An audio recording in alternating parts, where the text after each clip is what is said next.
காக்கும் மாயனாக இறைவன் அழைக்கின்றார்.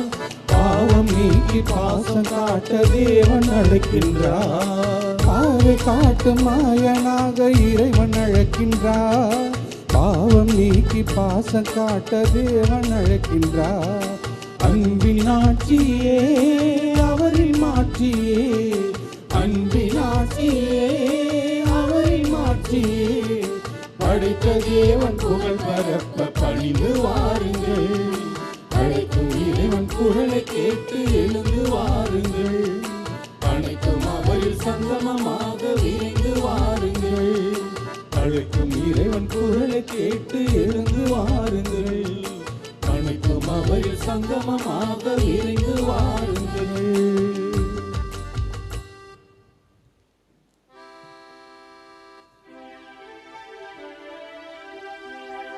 அன்னையின் அன்பு பக்தர்களே, இத்திருப்பலியானது ஆலயத்தில் கூடியிருக்கும் பக்தர்களின் கருத்துக்களுக்காகவும் ஜெயா பிளஸ் தொலைக்காட்சி, திருத்தல இணையதளம் மற்றும் அனைத்து சமூக ஊடகங்கள் வழியாக பங்கேற்கும் பக்தர்களின் கருத்துக்களுக்காகவும் இன்றைய நாளின் ஒளிபரப்பிற்கு உதவி செய்த நன்கொடையாளர்களின் குடும்ப கருத்துக்களுக்காகவும் நேற்று திருப்பலி எழுதி வைத்தவர்களின் கருத்துக்களுக்காகவும் ஒப்புக் கொடுக்கப்படுகிறது. மேலும் இந்த ஒளிபரப்பை காணுகின்ற அனைத்து அன்னையின் பக்தர்களையும் இறைவன் நிறைவாக ஆசீர்வதிக்கவும் இத்திருப்பலியை ஒப்பு கொடுத்து மன்றாடுவோம். Dear devotees, this Mass is offered for all the faithful gathered here and those who are participating through Jaya Plus, Shrine Web TV, as well as other social media, and in a special way for all the sponsors of this live telecast Mass, and those who wrote their Mass intentions yesterday, and all the devotees of Our Lady of Good Velangani who are watching the same. தந்தை மகன் தூய ஆவியின் பெயராலே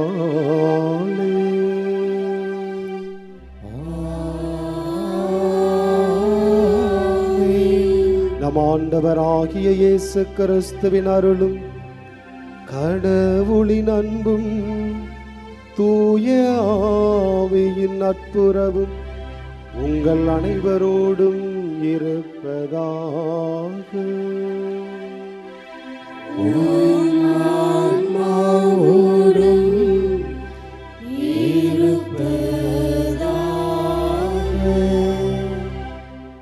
இறை விசுவாசிகளே, மதிப்பிற்குரியவர்களே, எரேமியா புத்தகத்திலே 33வது அதிகாரத்திலே 3வது வசனத்திலே கடவுள் இவ்வாறு நம்மோடு பேசுகிறார். என்னிடம் மன்றாடு, நான் உனக்கு செவி சாய்ப்பேன். நீ அறிந்திராத மாபெரும் செயல்களையும் அரும் செயல்களையும் நான் உனக்கு விளக்கி கூறுவேன் என்று கடவுள் நம்மோடு பேசுகிறார். இந்த காலை வேளையிலே கடவுளை நோக்கி மன்றாடுவோம். அவர் நமக்கு செவி சாய்ப்பார் என்ற விசுவாசத்தோடு மன்றாடுவோம். நம் வாழ்வில் நடக்கின்ற எல்லா அரும் செயல்களையும் எல்லா நிகழ்வுகளையும் கடவுள் நமக்கு விளக்கி காட்ட வேண்டும் என்றும் இந்த திருப்பலியை ஒப்புக் கொடுப்போம். இத்திருப்பலியிலே தகுந்த முறையில் பங்கெடுக்க நம்முடைய பாவங்களை ஏற்று மனம் வருந்துவோம்.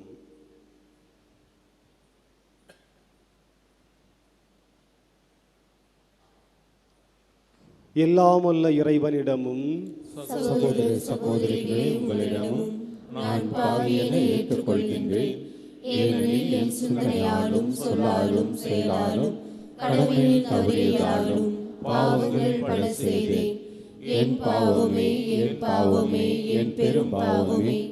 ஆகையால் எப்பொழுதும் கன்னியான புனித மரியாவையும் வானதூதர் புனித அனைவரையும் சகோதர சகோதரிகளே, உங்களையும் நம் இறைவனாகிய ஆண்டவரிடம் எனக்காக வேண்டிக் கொள்ள மன்றாடுகின்றேன். எல்லாம் வல்ல இறைவன் நம் மீது இரக்கம் வைத்து நம் குற்றம் குறைகளை எல்லாம் மன்னித்து நம்மை முடிவில்லாத வாழ்விற்கு அழைத்து செல்வாராக. ஆமென்.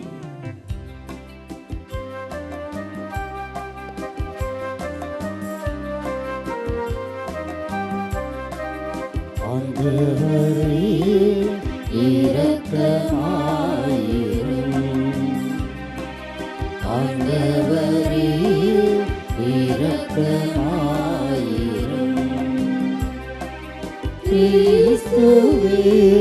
இரக்கமாயிரும். கிறிஸ்துவே இரக்கமாயிரும். ஆண்டவரே இரக்கமாயிரும். ஆண்டவரே இரக்கமாயிரும்.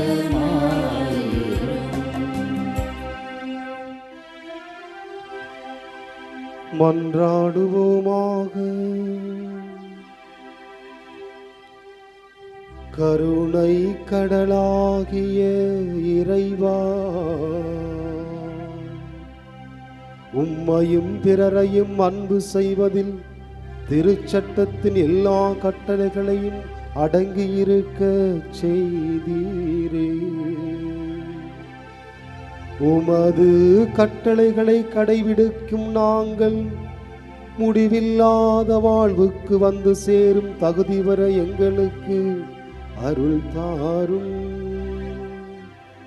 உம்மோடு தூய ஆவியின் ஒன்றிப்பில் இறைமகனாய் என்றென்றும் வாழ்ந்து ஆட்சி செய்கின்ற எங்கள் ஆண்டவராகிய இயேசு கிறிஸ்து வழியாக உம்மை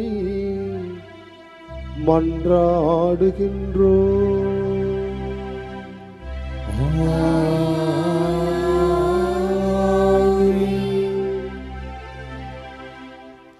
முதல் வாசகம். திருத்தூதர் பவுல் திமோத்தேயுவுக்கு எழுதிய முதல் திருமுகத்திலிருந்து வாசகம். அன்பிற்குரியவரே, இவற்றை நீ கற்பித்து ஊக்குவி. மாற்றுக் கொள்கைகளை கற்பித்து நம் ஆண்டவர் இயேசு கிறிஸ்துவின் நலம் தரும் வார்த்தைகளுக்கும் இறைப்பற்றுரிய போதனைகளுக்கும் ஒத்துப்போகாதவர்கள், தற்பெருமை கொண்டவர்கள், ஒன்றும் தெரியாதவர்கள், விவாதங்களிலும் சொற்போர்களிலும் பைத்தியம் கொண்டவர்கள், பொறாமை, போட்டி மனப்பான்மை, பழிச்சொல், பொல்லாத ஊகங்கள், ஓயாத மோதல்கள் முதலியன இவற்றிலிருந்தே உண்டாகின்றன. உண்மையை இழந்தவர்களிடமும் சீரழிந்த மனதை கொண்டவரிடமும் இவை காணப்படுகின்றன. இறைப்பற்று பெரும் ஆதாயம் தருவதுதான், ஆனால் மன நிறை உள்ளவர்களுக்கே தரும். உலகத்திற்கு நாம் எதையும் கொண்டு வந்ததில்லை, உலகத்தை விட்டு எதையும் கொண்டு போகவும் முடியாது. எனவே உணவும் உடையும் நமக்கு இருந்தால் அவற்றில் நாம் மனநிறைவு கொள்வோம். செல்வத்தை சேர்க்க விரும்புபவர்கள் சோதனையாகிய கண்ணியில் சிக்கிக் கொள்கிறார்கள். அறிவீனமான தீமை விளைவிக்கக்கூடிய பல்வேறு தீய நாட்டங்களில் வீழ்ந்து விடுகிறார்கள். இவை மனிதரை கேட்டிலும் அழிவிலும் ஆழ்த்துபவை. பொருள் ஆசையே எல்லா தீமைகளுக்கும் ஆணிவேர். அந்த ஆசையால் சிலர் விசுவாசத்தினின்று பிறழ்ந்து திரிந்து பல வேதனைகளை தாங்களாகவே தங்கள் மேல் வருவித்துக் கொள்கிறார்கள். கடவுளின் மனிதனாகிய நீ இவற்றிலிருந்து தப்பி ஓடு. நீதி, இறைப்பற்று, நம்பிக்கை, மன உறுதி, பணிவு ஆகியவற்றை நாடி தேடு. விசுவாச வாழ்வு என்னும் போராட்டத்தில் ஈடுபடு. நிலை வாழ்வை பற்றிக்கொள். அதற்காகவே அழைக்கப்பட்டிருக்கிறாய். அதனை முன்னிட்டே பல சாட்சிகள் முன்னிலையில் விசுவாசத்தை சிறப்பாக அறிக்கையிட்டாய். ஆண்டவரின் அருள்வாக்கு. இறைவனுக்கு நன்றி. திருப்பாடல் 49 பதிலுரை பாடல் பல்லவி. ஏழையரின் உள்ளத்தோர் பேறு பெற்றோர், ஏனெனில் விண்ணரசு அவர்களது.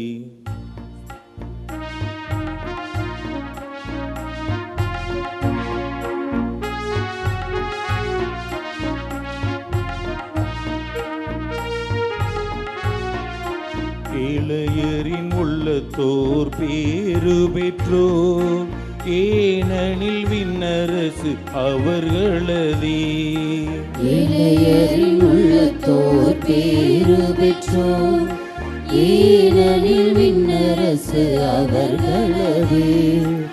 ஏழையரின் உள்ளத்தோர் பேறு பெற்றோர், ஏனெனில் விண்ணரசு அவர்களதே.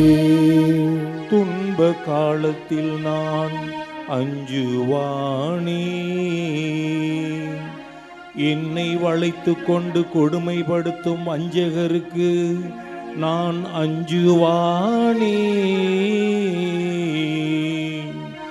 தம் செல்வத்தில் நம்பிக்கை வைத்திருக்கின்றவரோ தம் செல்வ பெருக்கை குறித்து பெருமையாக பேசுகின்றனர். உண்மையில் தம்மை தாமே மீட்டு கொள்ள எவராலும் இயலாது. ஏழையரின் உள்ளத்தோர் பேறு பெற்றோர், ஏனெனில் விண்ணரசு அவர்களே. ஏழையரின் உள்ளத்தோர் பேறு பெற்றோர், ஏனெனில் விண்ணரசு அவர்களே. தம் உயிரை மீட்க எதையும் கடவுளுக்கு தர இயலாது. மனித உயிரின் ஈட்டு தொகை மிக பெரியது, எவராலும் அதனை செலுத்த இயலாது. ஒருவரால் என்றென்றும் வாழ்ந்திட முடியுமா? படுகொலியை காணாமல் இருந்திட முடியுமா?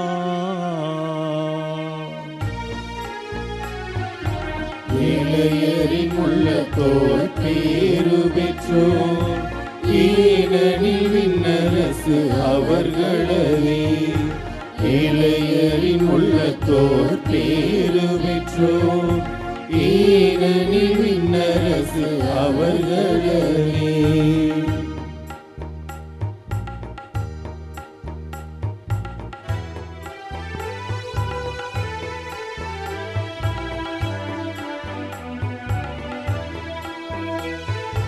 Alleluia, alleluia, alleluia,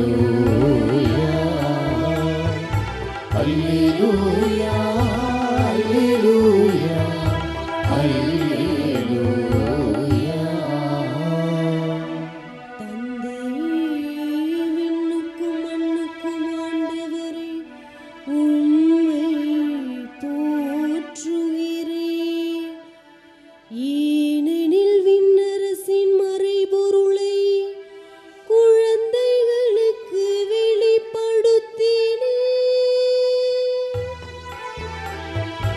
Alleluia, alleluia, alleluia,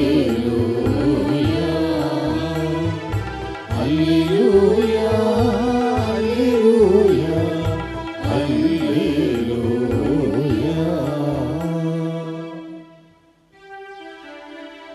ஆண்டவர் உங்களோடு இருப்பாராக. உம் ஆன்மாவோடும் இருப்பாராக. தூய லூக்கா எழுதிய நற்செய்தியிலிருந்து வாசகம். ஆண்டவரே, மாட்சி உமக்கே. அக்காலத்தில் இயேசு நகர் நகராய் ஊர் ஊராய் சென்று இறையாட்சி பற்றிய நற்செய்தியை பறைசாற்றி வந்தார். 12 அவருடன் இருந்தனர். பொல்லாத ஆவிகளினின்றும் நோய்களினின்றும் குணமான பெண்கள் சிலரும் 7 பேய்கள் நீங்க பெற்ற மகதலா மரியாவும் ஏரோதின் மாளிகை மேற்பார்வையாளர் கூசாவின் மனைவி யோவன்னாவும் சூசன்னாவும் மேலும் பல பெண்களும் அவரோடு இருந்தார்கள். இவர்கள் தங்கள் உடைமைகளை கொண்டு அவருக்கு பணிவிடை செய்து வந்தார்கள். கிறிஸ்துவின் நற்செய்தி. கிறிஸ்துவே, உமக்கு புகழ்.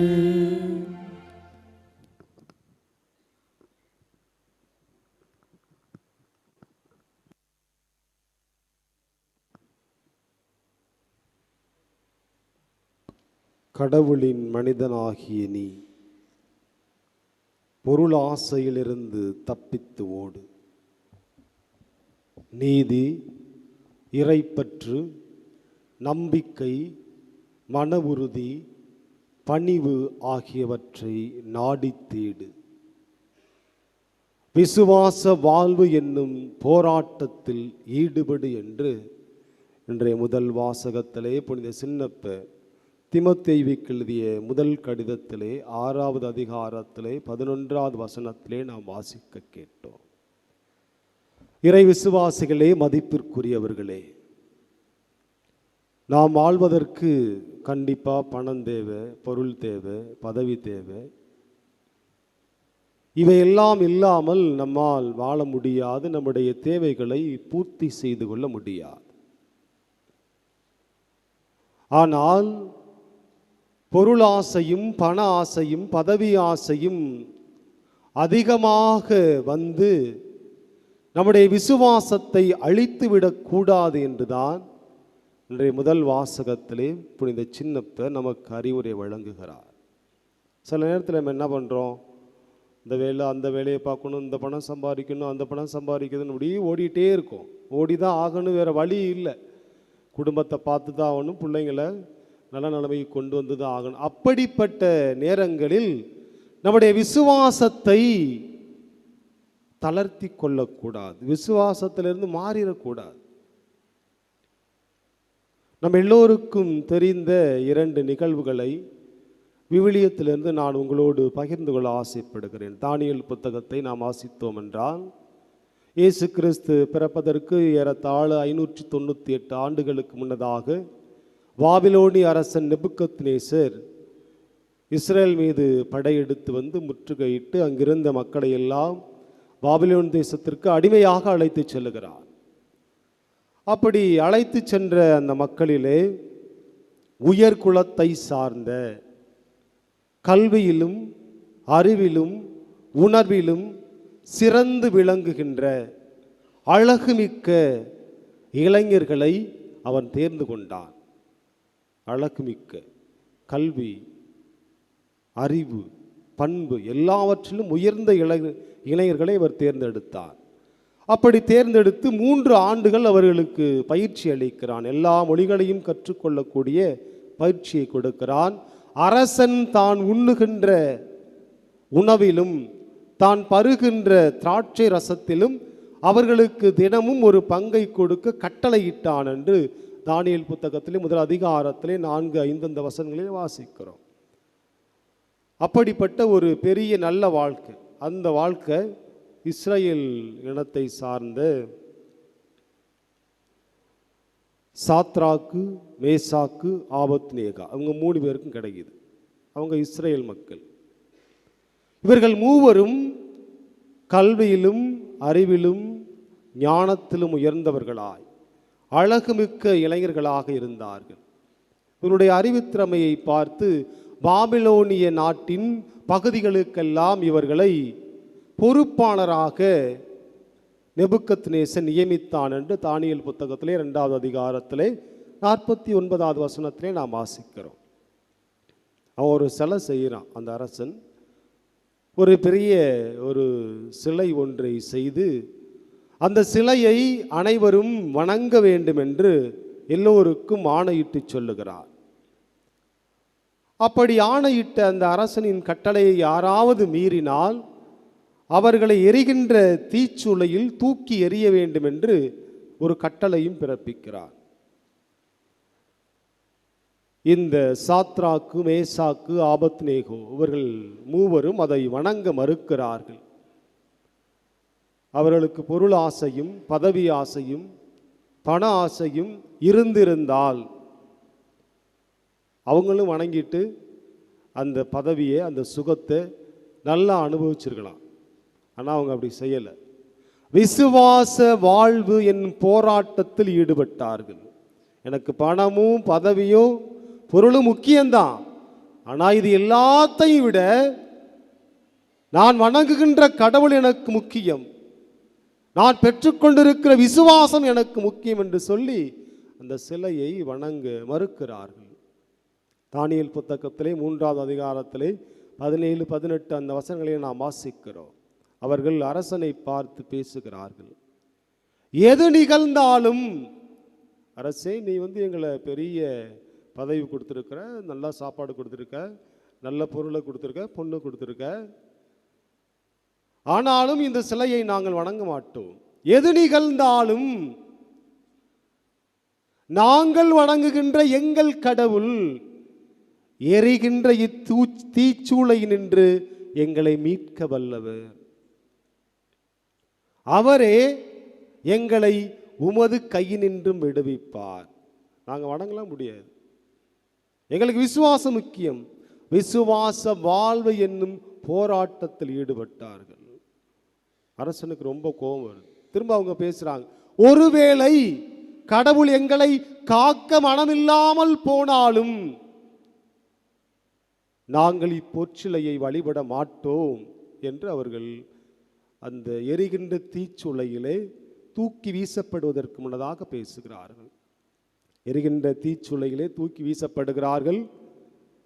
3வது அதிகாரத்தில் 25வது வசனத்திலே நாம் வாசிக்கிறோம். தானியேல் புத்தகத்திலே மூவரும் தூக்கி வீசிய பிறகு 4வதாக ஒரு மனிதன் தெய்வ மகனைப் போல காட்சி கொடுத்து அவர்கள் நடுவே உலவினார் என்று நாம் வாசிக்கிறோம். தொடர்ந்து அந்த பகுதியிலே அவர்களுக்கு ஒன்றும் நேராததை பார்த்து ஆச்சரியப்பட்ட அரசன் அவர்களை தீச்சுளையிலிருந்து வெளியே வரும்படி ஆணையிடுகிறார். வெளியே வர்றாங்க. மேலே எந்த தீயும் படலை, உடம்புல எங்கேயும் கருகலை. அப்போது நெபுக்கத்நேசர் அரசன் அங்கிருந்த எல்லா மக்களுக்கும் ஒரு ஆணை பிறப்பிக்கிறார். இங்கிருக்கிற அனைத்து இனத்தை சார்ந்த மக்களும் கவனித்துக் கொள்ளுங்கள். சாத்ராக்கு, மேசாக்கு, ஆபத்நேகோ இவர்கள் வணங்கிய கடவுளை நாமும் வணங்குவோம். எந்த இனத்தவனாவது, எந்த மொழியினாவது, எந்த நாட்டைச் சேர்ந்தவனாவது ஒருவன் இந்த கடவுளை வணங்க மறுத்தால் அவனை கண்டந்துண்டமாக வெட்டுவோம், அவனுடைய வீட்டை தரைமட்டமாக்குவோம் என்று இந்த பகுதி நீண்டு செல்லும். இவர்களுக்கு எல்லா வசதியும் இருந்துச்சு, பொன்னும் பொருளும் எல்லாத்தையும் கடவுள் கொடுத்திருந்தார். ஆனாலும் அவர்கள் தன்னுடைய விசுவாசத்திலிருந்து தளர்ச்சி அடையவில்லை. நமக்கு தான் எல்லாம் கிடைக்குது, நாம ஏன் போய் தீச்சுளையிலிருந்து கஷ்டப்படணும், நாம ஏன் அப்படி செத்து போகணும், இப்படியே இருந்துடலாம், ஒரு வணங்குதானே பண்ண போறோம், வணங்கிட்டு போலாம். அப்படி செய்யல். இறைப்பற்று ஆதாயம் தருவதுதான். இன்றைய முதல் வாசகத்திலே வாசிக்க கேட்டோம். இறைப்பற்று ஆதாயம் தருவதுதான், ஆனால் மன நிறைவு உள்ளவர்களுக்கே தரும். நமக்கு தேவை பணம், பொருள் எல்லாமே. ஆனால் அது நம்முடைய விசுவாசத்திற்கு தடையா இருந்தால் அது வேண்டாம். அப்படித்தான் ஒதுக்க சொல்லுகிறேன். 2வது நிகழ்வும் எல்லாருக்கும் தெரிஞ்சதுதான். 2வது மக்கள் புத்தகத்தில் 7வது அதிகாரத்தில் நாம் வாசித்தோம் என்றால், ஒரு அம்மா, அவருடைய 7 பசங்க. அந்தியோக்கு எப்பிப்பான் என்கின்ற அரசன் கிரேக்க சமயத்தை யூதர்கள் மத்தியிலே புகுத்தி கொண்டிருந்த தருணம். திருச்சட்ட நூலை கிழித்து எறிந்தார்கள், உடன்படிக்கை நூலை எல்லாம் எரித்தார்கள். இஸ்ரேல் மக்களுடைய விசுவாசத்தையே அவன் கை வைக்கிறான். திருச்சட்ட நூலாக கிழிச்சு எரிச்சு விட்றான். 7 பேரை அரெஸ்ட் பண்ணி கூப்பிட்டு வர்றான், அம்மாவோட சேர்த்து 8 பேர். நீங்கள் உங்களுடைய சட்டத்தை மீறி, கடவுள் உங்களுக்கு கொடுத்த சட்டத்தை மீறி நான் சொல்றது நீ செய்யணும்.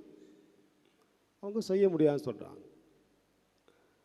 6 பிள்ளைகளை அந்த தாயின் கண் முன்னே அவர்கள் கொலை செய்கிறார்கள். ரொம்ப கொடுமைப்படுத்தி கொலை செய்கிறாங்க. அப்போது அந்த தாய் பிள்ளைகள் எல்லோரையும் பார்த்து பேசுகின்ற அந்த வார்த்தை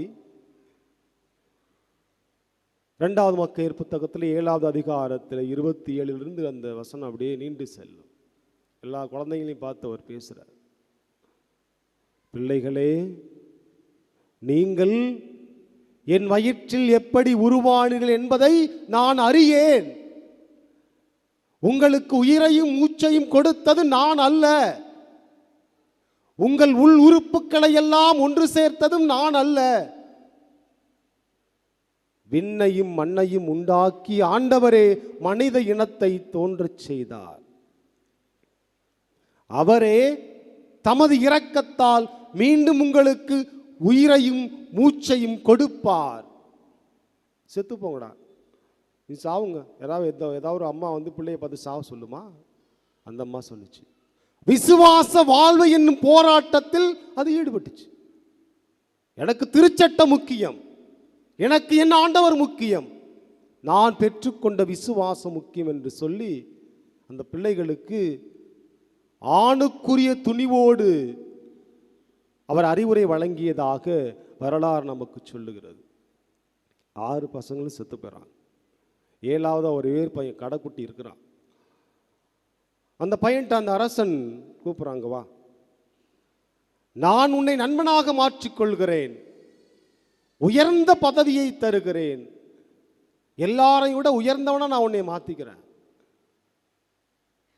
அதனால ஓ சட்டத்தை நீ மீறு, எனக்கு நீ நண்பனாயிலாம், பெரிய அரச பதவி உனக்கு தருவேன், சட்டத்தை மீறி நான் சொல்வதை செய், உன்னை நான் செல்வந்தனாக மாற்றுகிறேன் என்று அவனோடு பேசுகிறான். அப்புறம் அவங்க அம்மாவும் கூப்பிட்றாங்கப்பா, உன்னோட கடைசியாக ஒரே ஒரு பையன்தான் இருக்கிறான், இந்த பையனாவை நீ காப்பாற்றிக்க, நான் சொல்கிற மாதிரி திருச்சட்டத்தை அவனை மீறச் சொல், இந்த பையனை பெரிய அதிபதி ஆக்குறேன், நிறைய காசு பொண்ணு பொருளெல்லாம் தர்றேன். அந்த அம்மா அந்த பையன்கிட்ட போய் சொல்கிறாங்க, என் மகனே, என் மீது இரக்கம் கொள், அப்பா நான் உன்ட்ட சொல்கிறேன் கேட்டுக்கப்பா, 9 மாதம் என் வயிற்றில் நான் உன்னை தாங்கினேன், 3 ஆண்டுகள் நான் உனக்கு பாலூட்டி வளர்த்தேன், இந்த வயது வரை நான் உன்னை பேணி காத்து வந்துள்ளேன், இக்கொலைஞனுக்கு அஞ்சாதே, இக்கொலைஞனுக்கு அஞ்சாதே, உன்னுடைய சகோதரனுக்கு ஏற்றவன் என்று மெய்ப்பித்து காட்டு, சாவை ஏற்றுக்கொள் என்று அந்த கடைக்குட்டிக்கு அந்த அம்மா சொல்றாங்க. செல்வந்தனாக்குறேன், உயர் பதவி தர்றேன், அரசனுடைய நண்பனாக ஏற்றுக்கொள்கிறேன் என்று அவன் சொன்னபோது கூட பொருளாசை வேணாம், எனக்கு பதவி வேணாம், அதை விட நான் பெற்றுக்கொண்ட விசுவாசம் முக்கியம் என்று சொல்லி அந்த கடைசி பிள்ளையை நீ செத்து போ தம்பி, ஒன்றும் பிரச்சனை இல்லை, நம்ம பெற்றுக்கொண்டிருக்கிற விசுவாசம் தான் முக்கியம், கடவுளின் சட்டத்தை மீறாதே என்று சொல்லி சாவை ஏற்றுக்கொள் என்று அவர் சொல்லுகிறார். 40வது வசனத்திலே நாம் வாசிக்கிறோம், மாசற்ற நிலையில் அந்த இளைஞன் மாண்டார். இறை விசுவாசிகளே, மதிப்புக்குரியவர்களே, நம்ம எல்லாருக்கும் பணம், பதவி, பொருள் எல்லாம் தேவை. இவற்றை தேடித்தான் நாம் ஒவ்வொரு நாளும் உழைத்து கொண்டே இருக்கிறோம். ஆனால் இவையெல்லாம் நம்முடைய விசுவாச வாழ்வுக்கு ஒருபோதும் தடையாக இருக்கக்கூடாது. விசுவாசத்தோட வாழ்றதே ஒரு பெரிய போராட்டம் தான். அதான் இன்னைக்கு நாம் வாசிக்க கேட்டோம், விசுவாச வாழ்வு என்னும் போராட்டத்தில் நீ ஈடுபடு என்று தீமோத்தேயுவுக்கு அறிவுரை வழங்குகிறார். நீங்களும் எவ்வளவோ பொருளும் பதவியும் ஆசையும் எல்லாம் உங்கள்கிட்ட இருக்கிறோம், எல்லாம் நீங்கள் செய்வீங்க. ஆனாலும் இந்த பொன்னையும் பொருளையும் பதவியையும் தாண்டி நான் வணங்குகின்ற கடவுள் எனக்கு முக்கியம் என்று சொல்லி இந்த ஆலயத்தில் வந்து அமர்ந்திருக்கிறீர்கள். எத்தனையோ நபர்கள் தொலைக்காட்சிகளிலே பார்த்து கொண்டிருப்பீர்கள். நீங்கள் எல்லோரும் உண்மையிலேயே விசுவாசத்தில் நிலைத்திருக்கிற உன்னதமான மக்கள். நீங்கள் எல்லோரும் ஏழையரின் உள்ளத்தர். நீங்கள் எல்லோரும் பேறு பெற்றவர்கள். ஏனென்றால் எவ்வளோ பெரிய பணக்காரனாக இருக்கலாம், ஆனால் அந்த கோயிலில் நிற்பீங்க. எவ்வளோ வரை பதவியில் இருக்கலாம், ஆனால் அந்த கோயிலில் வந்து உட்கார். அதான் விசுவாசம், அதுதான் வாழ்வு. இந்த விசுவாசத்திலே நீங்கள் நிலைத்திருப்பது ஆண்டவருக்கு மிகுந்த மகிழ்ச்சியை தருகிறது. அருளப்பு நற்செய்தியிலே 15வது அதிகாரத்திலே 7வது வசனத்திலே நாம் வாசிக்கிறோம், நீங்கள் என்னுள்ளும் என் வார்த்தை உங்களுக்குள்ளும் நிலைத்திருந்தால் நீங்கள் விரும்பி கேட்பதெல்லாம் நடக்கும் என்று நாம் வாசிக்கிறோம். இயேசுநாதர் அப்படி பேசுவதை நான் கேட்கிறோம். நீங்கள் எல்லாரும் எவ்வளோ பெரிய ஆளாக இருந்தாலும் எனக்கு கடவுள் முக்கியம், எவ்வளோ பெரிய பதவியில் நான் இருந்தாலும் எனக்கு கடவுள் முக்கியம் என்று சொல்லி இந்த காலை வேளையிலே இந்த வழிபாட்டிலே பங்கெடுத்து கொண்டிருக்கிறீர்கள் அல்லவா? நீங்கள் கடவுளோடு இணைந்திருக்கிறீர்கள், நீங்கள் கடவுளின் வார்த்தையை கடைபிடித்து கொண்டிருக்கிறீர்கள். இந்த விசுவாச வாழ்வை நீங்கள் தொடர்ந்து வாழுங்கள். நீங்கள் விரும்பி கேட்பதையெல்லாம் கடவுள் உங்களுக்கு கொடுப்பார்.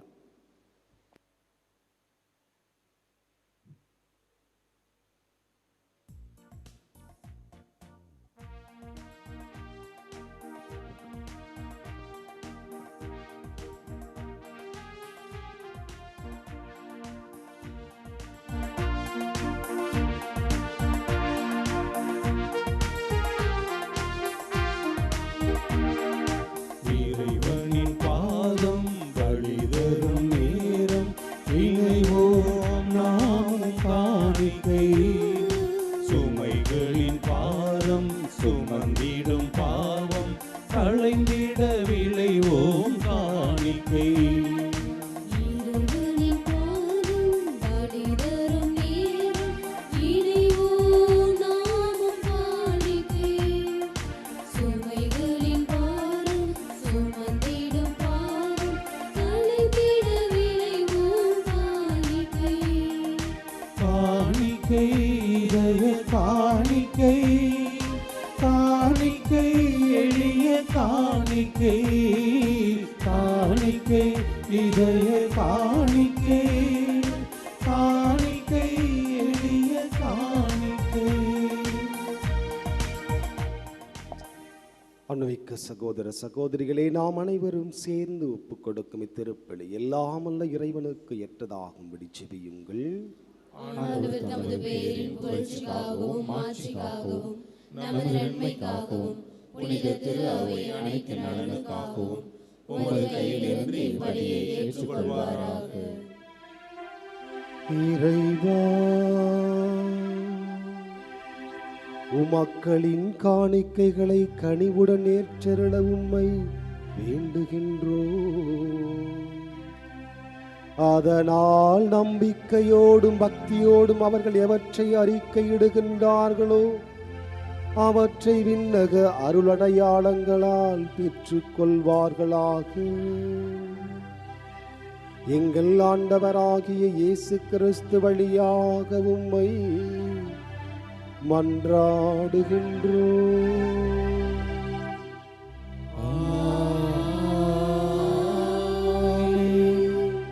ஆண்டவர் உங்களோடு இருப்பாராக.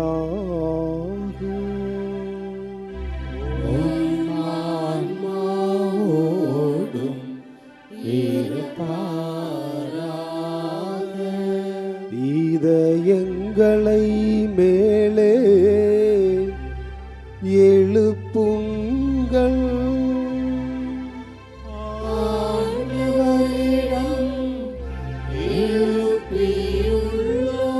நம் இறைவனாகிய ஆண்டவருக்கு நன்றி கூறுவோம்.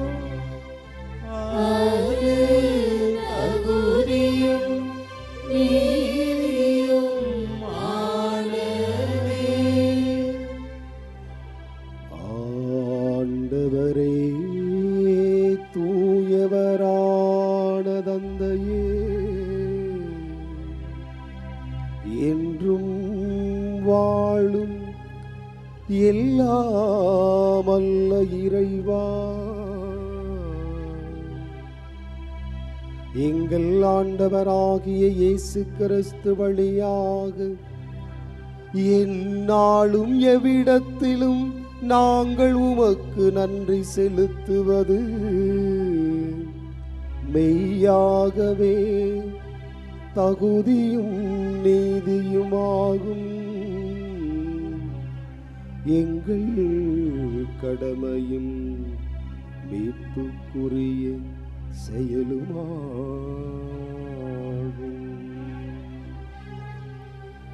கிறிஸ்துவுக்குள் அனைத்தையும் புதுப்பிக்கவும் அவருடைய நிறைவில் நாங்கள் அனைவரும் பங்கு பெறவும் திருவுளமானி. ஏனெனில் கடவுள் வடிவில் விளங்கிய அவர் தம்மையே வெறுமையாக்கினார். சிலுவையில் சிந்திய தமது இரத்தத்தால் யாவற்றையும் அமைதி பெறச் செய்தார்.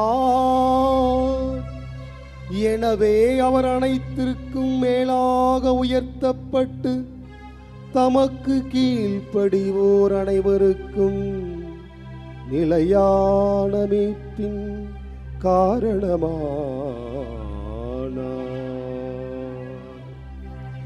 ஆகவே நாங்கள் வானதூதர் புனிதர் அனைவரோடும் சேர்ந்து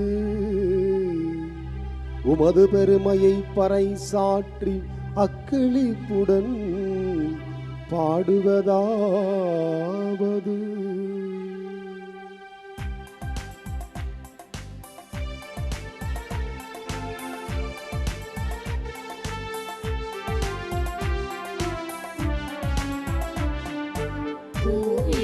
தூயவர் தூயவர் வான்படைகளின் கடவுளாம் ஆண்டவர்.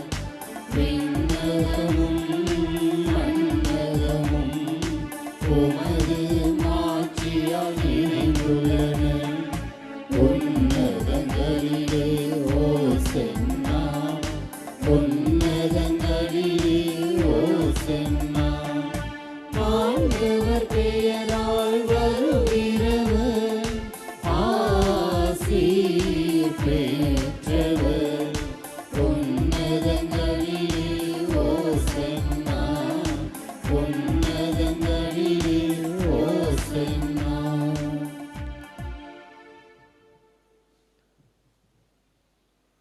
ஆண்டவரே, நீர் மெய்யாகவே தூயவர், தூய்மை அனைத்திற்கும் ஊற்று.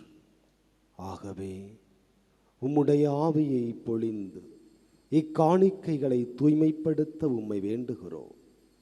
இவ்வாறு எங்கள் ஆண்டவர் இயேசு கிறிஸ்துவின் உடலாகவும் இரத்தமாகவும் எங்களுக்கு இவை மாறுவனவாக.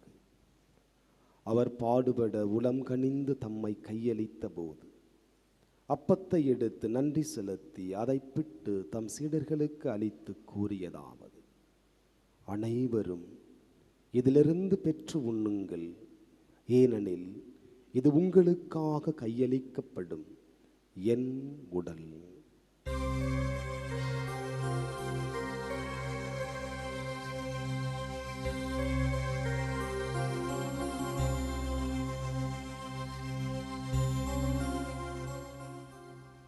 அவண்ணமே இரவு விருந்தை அருந்திய பின் கிண்ணத்தையும் எடுத்து மீண்டும் உமக்கு நன்றி கூறி தம் சீடர்களுக்கு அளித்து அவர் கூறியதாவது: அனைவரும் இதிலிருந்து பெற்று பருகுங்கள், ஏனெனில் இது புதிய நிலையான உடன்படிக்கைக்கு உரிய என் இரத்தத்தின் கிண்ணம். இது பாவ மன்னிப்புக்கென்று உங்களுக்காகவும் பலருக்காகவும் சிந்தப்படும். இதை என் நினைவாகச் செய்யுங்கள்.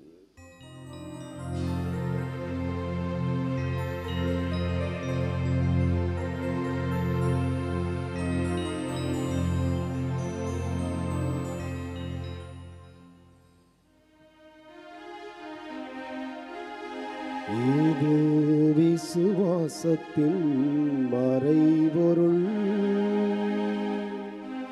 ஆண்டவரே, நீர் வருமளவும் உமது இறப்பினை அறிக்கையிடுகின்றோம்.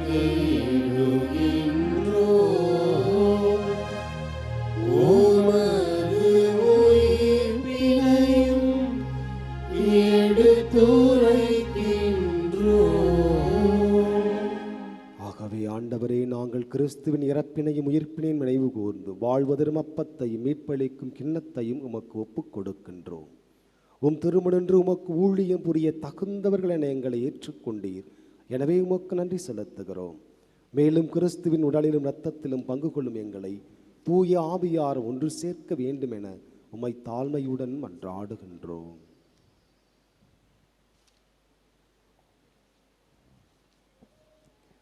ஆண்டவரே, உலகெங்கும் பரவியிருக்கும் உமது திரு ஆவியை நினைவு கூர்ந்தாலும் எங்கள் திருத்தந்தை லியோ, எங்கள் ஆயர் சகாயராஜ், எல்லா திருநிலையினர் ஆகிய அனைவரோடும் உமது திரு ஆவை அன்பில் நிறைவு பெற செய்தருளும்.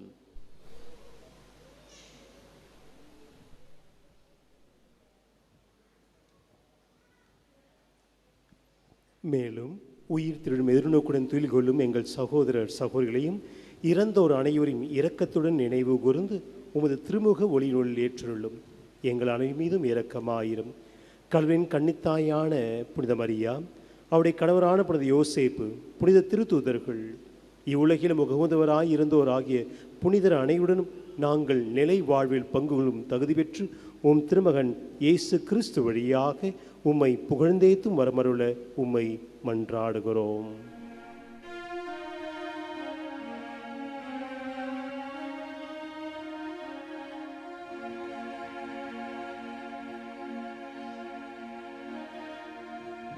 இவர் வழியாக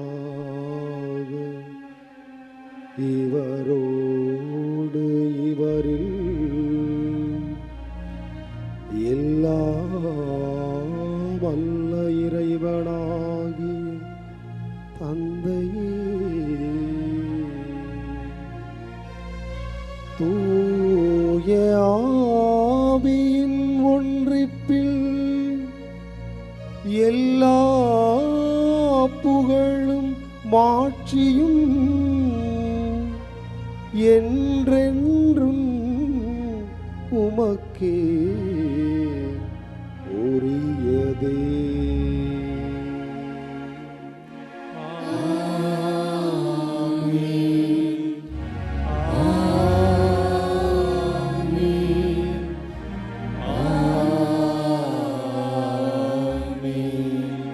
மீட்பரின் கட்டளையால் கற்பிக்கப்பட்டு தேவ படிப்பினையால் பயிற்சி பெற்ற நாம் துணிந்து பாடுவோம். எங்கள் தந்தையே, உமது பெயர் தூயது என போற்ற பெறுக. உமது ஆட்சி வருக. உமது திருவுளம் விண்ணுலகில் நிறைவேறுவது போல மண்ணுலகிலும் நிறைவேறுக. எங்கள் அன்றாட உணவை இன்று எங்களுக்கு தாரும். எங்களுக்கு எதிராக குற்றம் செய்வோரை நாங்கள் மன்னிப்பது போல எங்கள் குற்றங்களை மன்னியும். எங்களை சோதனைக்கு உட்படுத்தாதேயும். தீமையிலிருந்து எங்களை விடுவித்தருளும். ஆண்டவரே, தீமை அனைத்திலிருந்தும் எங்களை விடுவித்து எங்கள் வாழ்நாளில் அமைதியை கனிவுடனருள உம்மை மன்றாடுகிறோம். உமது இரக்கத்தின் உதவியால் நாங்கள் பாவத்திலிருந்து எப்போதும் விடுதலை பெற்று யாதொரு கலக்கமுமின்றி நலமாயிருப்போமாக. நாங்கள் எதிர்நோக்கி இருக்கும் பேரின்பத்திற்காகவும் எமிட்பராகிய இயேசு கிறிஸ்துவின் வருகைக்காகவும் காத்திருக்கின்றோம். ஆண்டவராகிய இயேசு கிறிஸ்துவே, அமைதியை உங்களுக்கு விட்டுச் செல்கின்றேன், என் அமைதியையே உங்களுக்கு அளிக்கின்றேன் என்றும் திருத்தூதர்களுக்கு மொழிந்தீரே. எங்கள் பாவங்களை பாராமல் முது திரு அவையின் நம்பிக்கையை கண்ணோக்கி முது திருவுளத்திற்கு ஏற்ப அதற்கு அமைதியை முற்றுமையும் அளித்தருள்வீராக. என்றென்றும் வாழ்ந்து ஆட்சி செய்கின்றவர் நீரே. ஆண்டவருடைய சமாதானம் உங்கள் அனைவரோடும் என்றும் இருப்பதாக. ஒருவருக்கொருவர் சமாதானத்தை அறிவித்து மகிழ்வோம். சமாதானம். உலகின் பாவங்களை போக்கும் இறைவனின் செம்மறி, எங்கள் மேல் இரக்கமாயிரும். உலகின் பாவங்களை போக்கும் இறைவனின் செம்மறி, எங்கள் மேல் இரக்கமாயிரும். உலகின் பாவங்களை போக்கும் இறைவனின் செம்மறி, எங்களுக்கு அமைதியை அளித்தருளும்.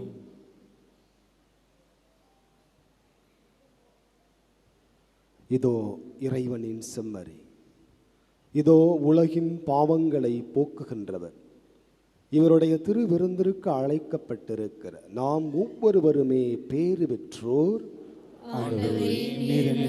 எழுந்தருள நான் தகுதியற்றவன், ஆனால் ஒரு வார்த்தை மட்டும் சொல்லி அருளும், எனது ஆன்மா நலமடையும்.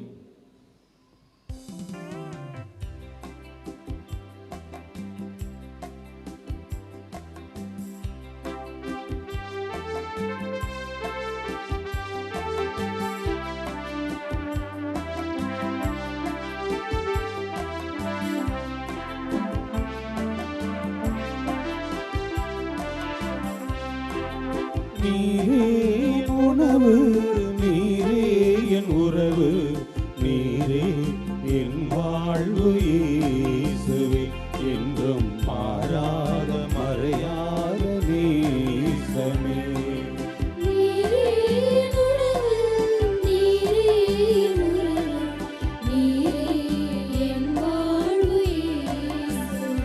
என்றும் மாறாத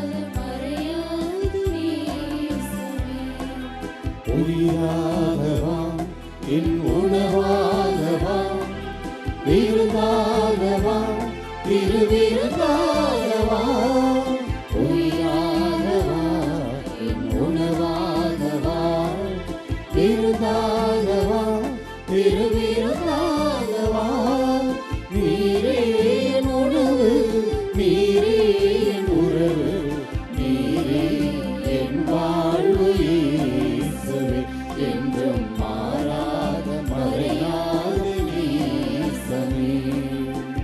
தந்தனன தந்தனனா தந்தனன நானனா தந்தனன நானனா நானனா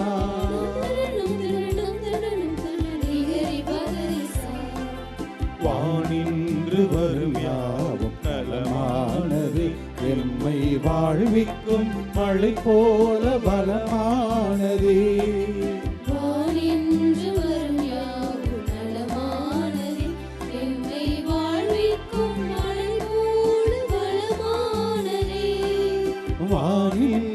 வந்த உனதுயிருடலும்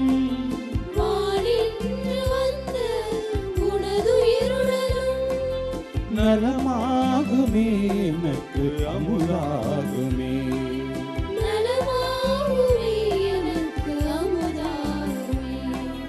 உயிராகவா என் உணவாகவா விருந்தாகவா திருவிருந்தாகவா உயிராகவா என் உணவாகவா விருந்தாகவா திருவிருந்தாகவா.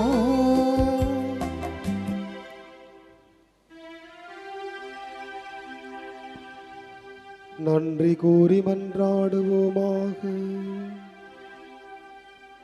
ஆண்டவரேவும் அருளடையாளங்களால் புத்துயிர் பெற்ற எங்களுக்கு உமது இடையராத உதவியை கனிவுடன் தந்தருளும். அதனால் மீட்பின் பயனையும் மறை நிகழ்வுகளிலும் அன்றாட வாழ்வுகளிலும் பெற்றுக்கொள்ள செய்தருளும். எங்கள் ஆண்டவராகிய இயேசு கிறிஸ்து வழியாக உம்மை மன்றாடுகின்றோம்.